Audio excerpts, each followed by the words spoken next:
Leon fala que seria melhor ele seguir sozinho dali. Então ela podia voltar.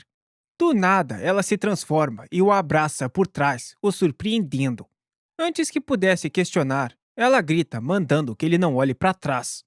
A dragoa simplesmente começa a surtar, dizendo que não vai esperar. Agarrado nele, ela gritava perguntando o que ele era para ela e por que deveria o esperar. Enquanto ele se desculpa, ela fala para ele que se não tiver terminado tudo em 3 meses, era para ele voltar para aquela árvore para encontrar. Chorando, ela mandava que ele não deixe nada de ruim acontecer com ele. Leon tenta tranquilizar, garantindo que promete que ela não precisava se preocupar com nada. Mas antes que ele fosse, a Ross pede que ele dê o nome para a filha deles, o que o deixa confuso, e ela manda que ele não escolha nomes estranhos. Hum, a caçula nasceu ao amanhecer. Que tal Aurora?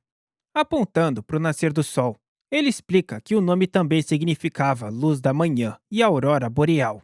Pensando sobre o nome, ela concorda. O nome da filha deles seria Aurora. Com isso decidido, ela fala para ele ir em frente e fazer o que precisa, desejando sucesso em sua jornada.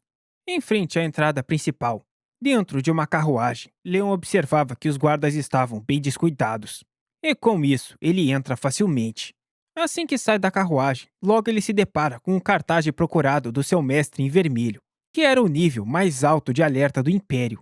Meio chocado, ele se pergunta o que diabos foi que seu mestre aprontou e decide primeiro buscar pistas na casa. A casa estava completamente abandonada e sem qualquer indício de que alguém esteve ali recentemente. Mas o mestre é cauteloso. Ele deve ter deixado algum sinal para mim. Revirando o estábulo, ele parece finalmente ter encontrado alguma coisa enterrada entre o feno.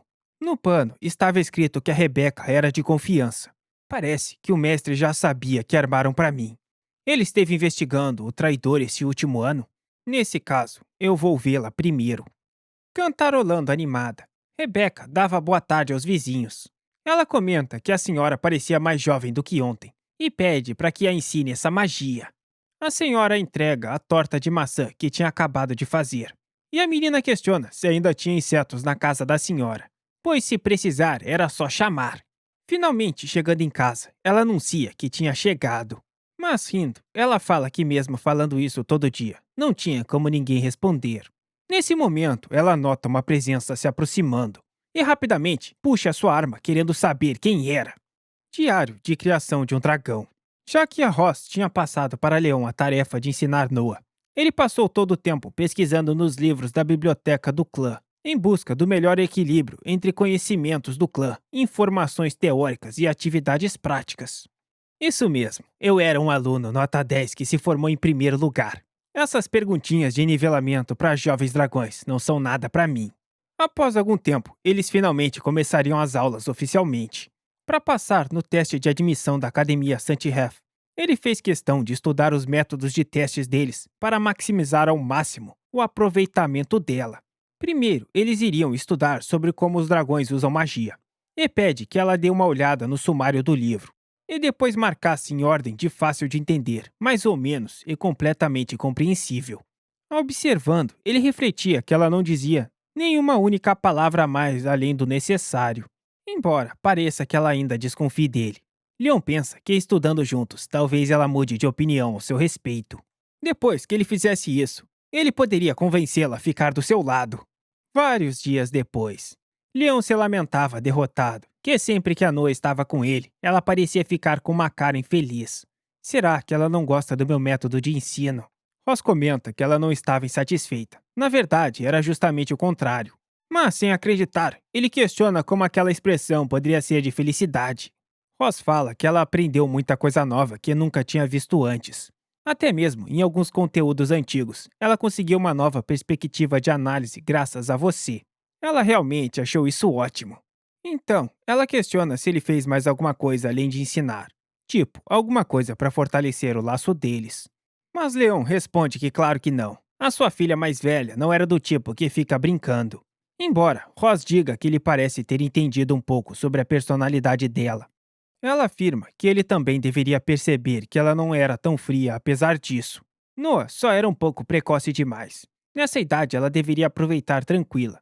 Mas diferente da Moen, ela já tinha seus próprios interesses mais elaborados. Ao questionar quais seriam exatamente essas necessidades, Rosvassi responde que ele iria descobrir sozinho aos poucos. Afinal, ela também era a filha dele. De qualquer jeito, ela afirma que ele fez um bom trabalho, o que ele estranha, por ser bem raro ela o elogiar. Ele diz que é claro que a filha deles é inteligente, afinal, ela é a sua filha. Mas Rosvassi diz que se ela não tivesse metade dos genes dele, seria ainda mais inteligente. Indignado, ele manda que ela admita que foi os genes dela que são ruins. Embora ela declare que, diferente dos humanos cheios de defeitos, os dragões têm corpos perfeitos, Leon argumenta que isso era puro papo furado. Nem dá pra dizer que o clã de prata era tão bom assim. Hã? Pode me dizer por que o clã de prata não seria perfeito? Hesitante, ele fala que, pensando melhor, uma mentalidade onde o mais forte manda. Podem alterar livremente entre forma humana e de dragão. Tem taxa de crescimento gigante e lealdade absoluta ao cônjuge. Pensando melhor, parece que essa criatura realmente não tem nenhuma falha óbvia. Ela questiona se ele não conseguia apontar nenhum defeito. Então, ele grita que os dragões eram extremamente vingativos e isso os deixava burros. Irritada, a rainha manda que ele não se preocupasse, pois o desejo de vingança dele só se tornaria ainda mais forte.